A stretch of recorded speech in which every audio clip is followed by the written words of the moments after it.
In this video, I'll show you how to add emojis to a channel name on Discord Mobile. So for this example, we'll create a new channel and call it verification.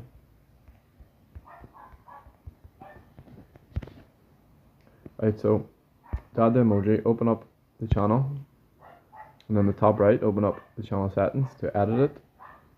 And if you tap on channel name, you'll notice that the emoji is blurred out. But if you come down to the channel topic, you can use an emoji. So what you're going to do is put the emoji in the description and then copy it.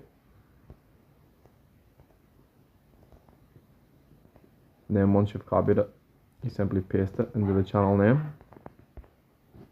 And then you can save it. And if we come out, you see that the emoji is now in the channel name. So if you found this useful, please like and subscribe.